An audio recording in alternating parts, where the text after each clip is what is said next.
aling ব্যক্তিগত আক্রমণ সেনে চালাও না ওসি বাবু মানে ব্যক্তিগত নৌকা যদি আবেন বেন করাওয়া ইনে খান দ আবেন মানে দাল কাতে লোকাবরিং খোর কাবেন আর অনেক মেনদা রবীন গঙ্কে মানে তিনগান স্কুল রে বন্ধ দাঁড়ায় কেদা রবীন গঙ্কে ইনচেঞ্জ মেনদা রবীন গঙ্কে মানে তিনগান স্কুল রে নির্ধারিত বন্ধ দাঁড়ায় কেদা সরস্বতী পূজা মোটামুটি নির্ধারিত जोहार एसेंबली लाइव सानाम को सागुन दाराम आरो मिद दाबन हेजना मिद नावा साताम इदी काते जहां लगा नित बन नेलदा सरस्वती पूजा दमे जोर सोर गे चालू आकना आर ओना लगा गे नित मिद मारांग खबर हिजु कना जहां दो पुरुलिया रेना बलरामपुर खना जहां लगा नित सरकारी स्कूल रे नेरा दाबन सरस्वती पूजा दमे जास्ती गे चला कना ओना लगा तेगे सरस्वती पूजा जाते आलो हुयुमा सरकारी रे चेदा से नित बन नेलदा आबोना जहां भारत दिसम दो सानाम को मिद दिसम कना सुदु नोले दो हिंदू को दो बांग कना हिंदू मद्रे एटा एटा धर्म को को ताहेना को मेनखान ओना लगा तेगे मित गंके तो को चलाव लेन थाने जहां दो नित स्कूल रे बन नेल किना बानार गंके नुकिन किन चलाव लेन था मित स्कूल रे ओडे दरखास्त से एप्लीकेशन एम जे सरस्वती पूजा तो आलो हुयु मा चेदा से नोडे दो आयमा गान जाति को से आयमा गान धर्म दिन कोड़ा गिदर को कुड़ी गिदर को ओलो पढ़ा कना मेनखान ओडे खना चे लगा रेस्पॉन्स हेजना ओना साथे थाना ते को हुआ किना चिका लकाते को हुआ किना सानामा डिटेल्स बन बाड़ाया उनकिन गंके अब सा जपड़ा मेना किना ओना साथे तेहना अब सा जपड़ा रे मेनाया रोबिन हेम्ब्रम गंके जहां दो सानाम बन ठिकैया एनखान गंके नासे दरा बिना उपरुम मेन एम लखा नारी नापायवा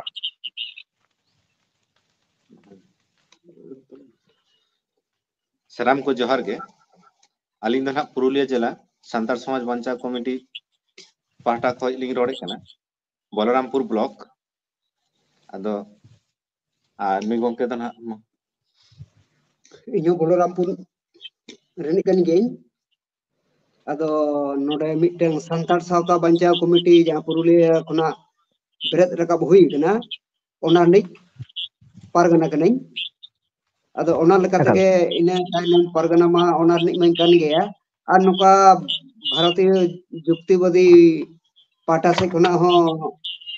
আডিগান কামি হরা को तराव इदी हुयु कना आदो ओना लगा एकाल गंके जहां लका खबर बड़ायना होला जहां लका पे चलाव लेन थाने मिटें स्कूल रे एप्लीकेशन एम पे चलाव ना जाते सरस्वती पूजा आलो हुयुमा चेदा से नोआटा दो सुदु हिंदू को दो बांगा सानाम हर को स्कूल कना जहां दो हिंदू ओना साथे सांताल को मुस्लिम को नुकु को स्कूल कना एनखान ओना लकाते पे चलाव लेन थाने एनखान चेलगा रेस्पॉन्स नामेना ओका लका को अनाट एटकेटोड़े ना सामांग दापराम केदाते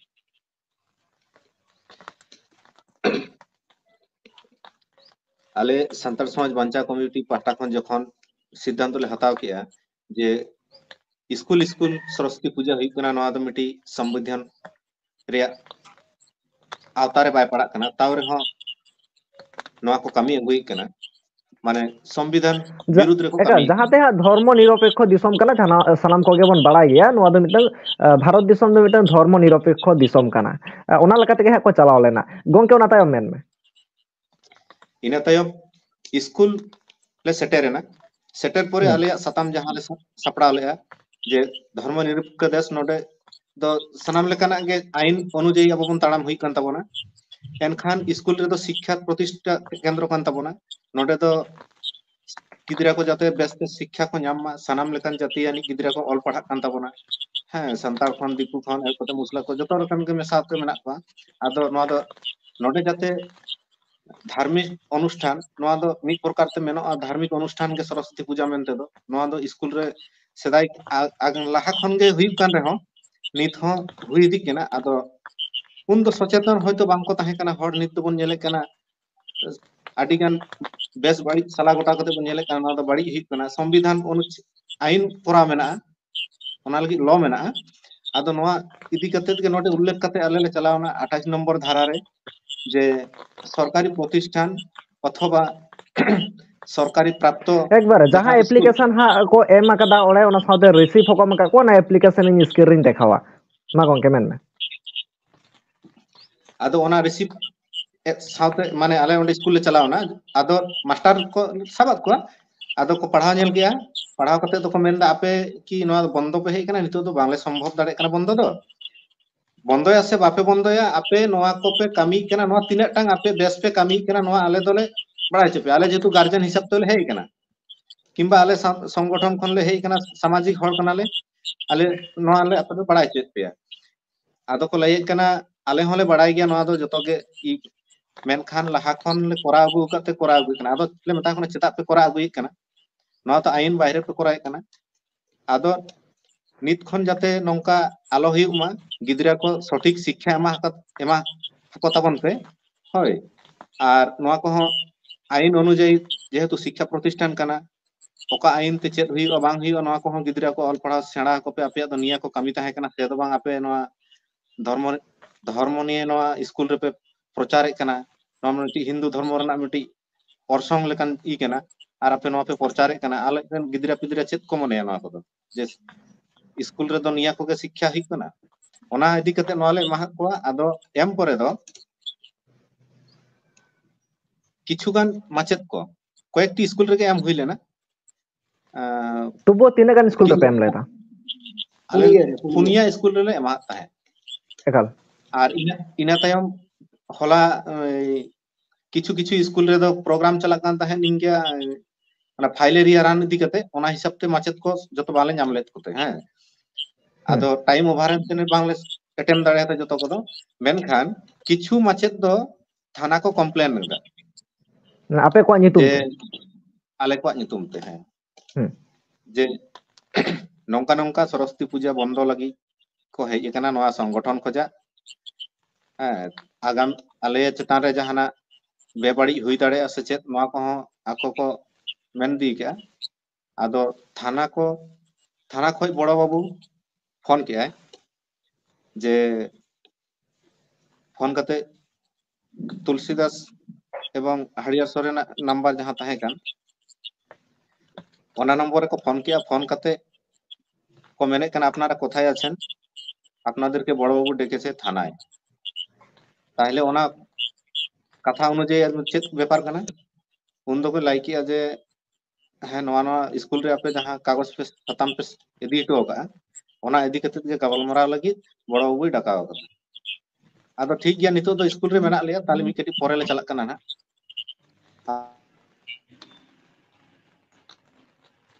इन बार होलिंग चलाव लेना नई गोंके मेना अलिंग साथे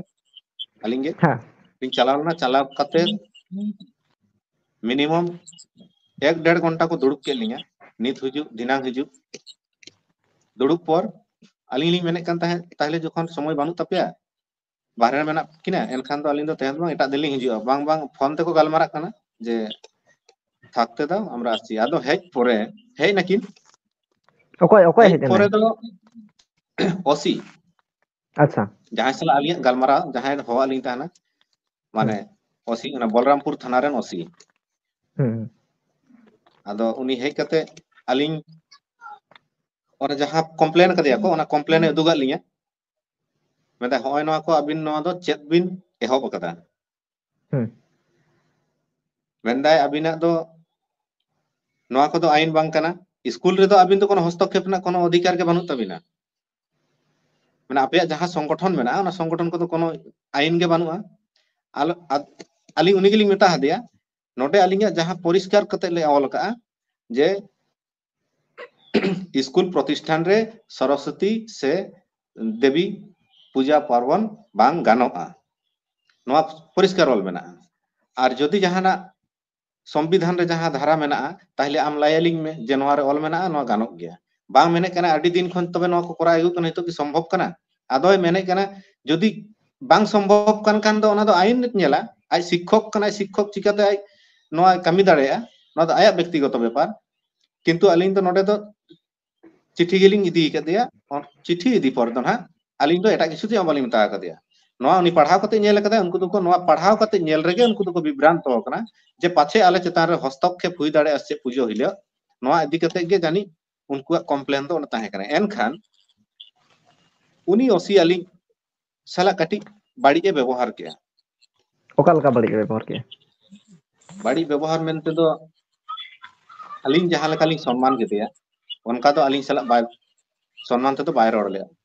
मेंदाय मेने कना नवा इदी कते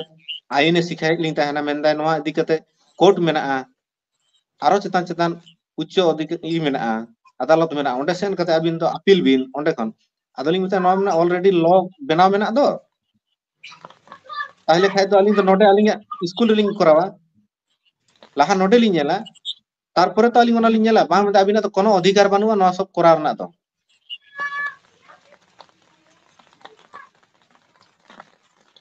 ina tayom alingi meta haling kena nui nui gongke metawai kena metawa de abin je nuna सावतानी अबिन सचेतन कना खान दो अबिन तिना गान रूल बिन फॉलोय कना अलिंग व्यक्तिगत आक्रमण सेने चलावना ओसी बाबू माने व्यक्तिगत मेनते दो अबिन से चेत बिन कमिया चेत बिन दुकान दानिया आदो टेलर मेना टेलर इदी कते ठीक আছে अबिन माने व्यक्तिगत सेने चलावना अडी गान कथा इदी किया जे अबिन जीएसटी बिन एमा से बांग नोआ को इदी कते अडी गान गपाल मारा होइना अदोली मेना जी आलिंगा व्यक्तिगत व्यापार से दो आम दो अलम चला जहां सताम हते आमेम हो का आलिंगा ओना इदी कते के गपाल मारा अदोय मेनदा अदोय मेने कना ताहले तेहें खन जाते होन का अलबिन मा कोमा है जुदी नोंका बेबाड़ी में ताली तो बेबाड़ी तो मालिक कमी कना नोआ रे धारा रे ऑलरेडी उल्लेख करा मेना जे स्कूल रे तो सरस्वती पूजा करा बांग गानो असंवैधानिक कना ता सत्तो चेदा हुयुक कना नोआ दो अबो संतार हड़ को अडी गान के प्रतिटी स्कूल रे अबरन हड़ गिदरा मेना को नोआ दो हिंदू को धर्म प्रचार कमी चला दिक कना नोआ को के को बुझ न्यामा से अबरन गिदरा को जे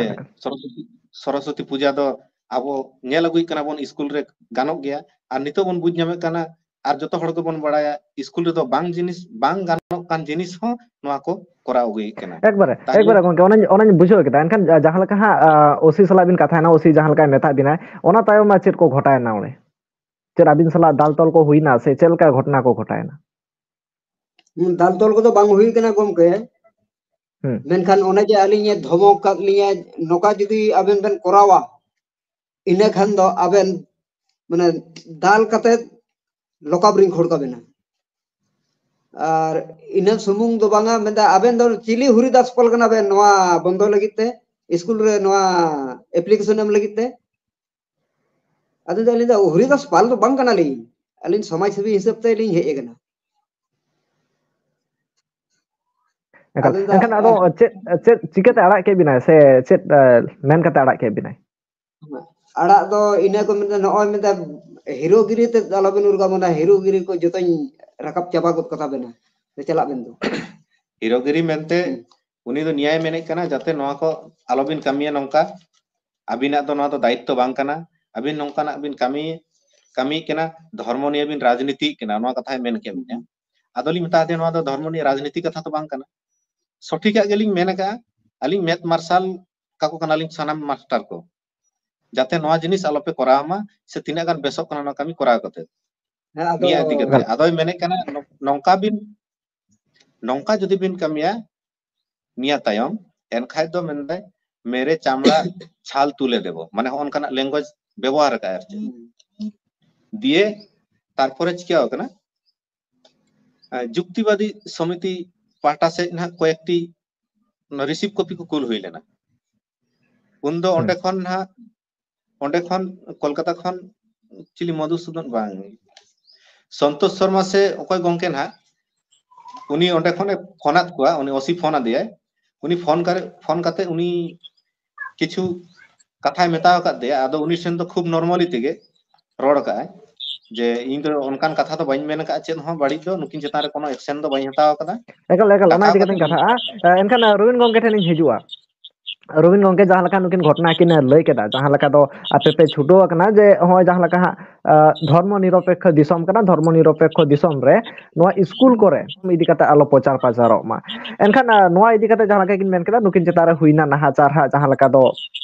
फिजिकली बांग रे हो मेंटली हुई कना नुकिन साथे एनखान नोआ को इदी कता चे मेना पुले हुई कना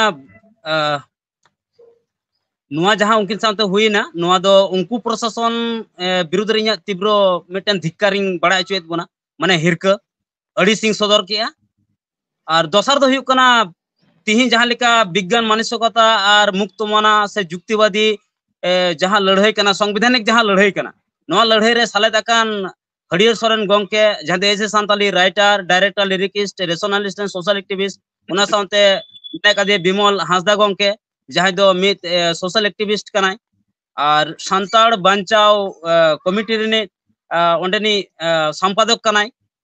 अदो इन पाटा से कोन नुकिन दो हुलसे जोहारी बड़ाय चो एकना पूरा जे अडी नपाय और अडी बेस बेन कमिया का ओना पाटा से कोना इया गड़ सपोहट ताहेना नोकागी अदो कथा दो हुई कना नोंडे देवाशीष बाबू जहां तीन रे हां नुकिन हां ओंडे किन चलाक कना तो ओना खबर इन ठेन ताहे लेना अदो होला अडी थाना जखन किन चलाक कान थाहे ओना खबर ताहे कना आम ठेन है इन ठेन ओना खबर ताहे लेना सेता बेड़ा होय होय तो इना तायम हां चि चिका कना ओना दो इन ठेन अडी अयुब धरि ते हां इन ठेन खबर दो अपडेट बाय ताहे लेना जहां तीरे व्हाट्सएप रे हे ना और ओंडे खना जहां तना उनकिन एप्लीकेशन किन जमा इदिए थेना ओना को इन ठेन सेटर कान थेना इने तमे इन फोन किया तीन रे जे ओकारे मेना बिना तो इन ठेन पुइलो बिमल दाय लय के जे अलिन दो थाना रे को हो का लिया थाना रे मेना लिया एनका लिंग मेना थाना रे दो चेद लगी को हो का केना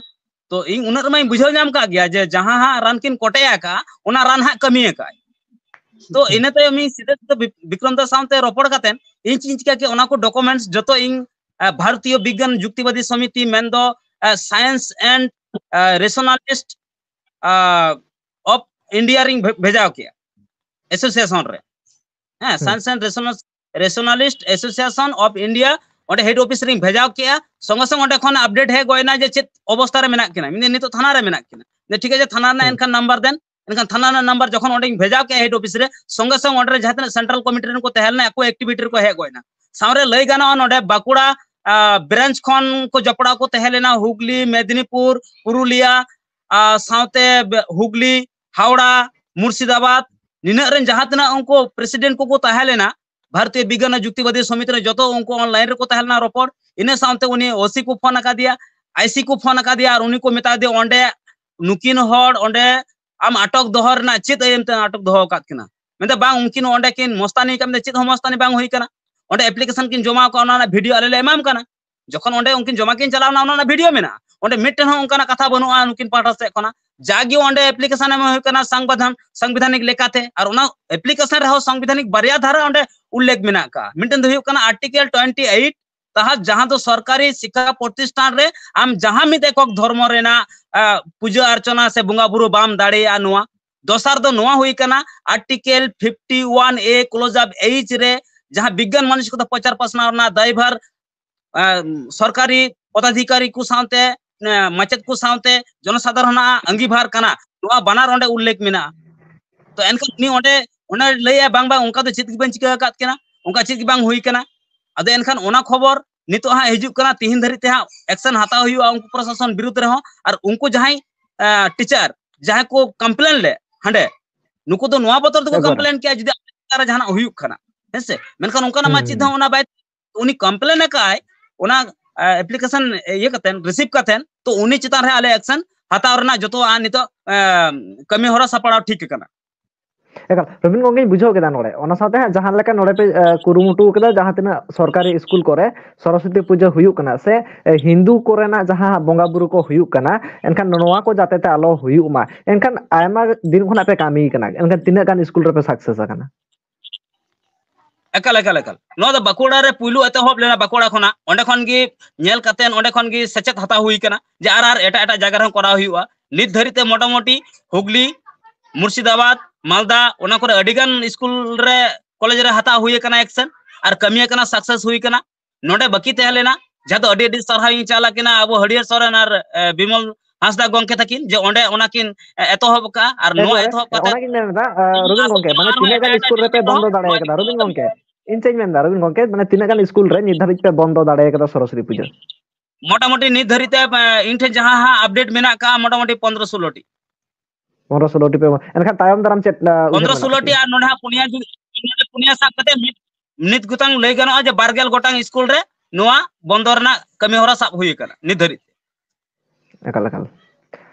एनखान मुचाद रे दिसम हर को चेत मेसेज में एमा को जहां लका तहन पे कामी कना जे हो जहां लका हिंदू को जहां हा पूजा चला कना से हिंदू रे को संबाय मना सनाम को एनखान नोआ लगी ते मुचाद रे चेत मेसेज मा को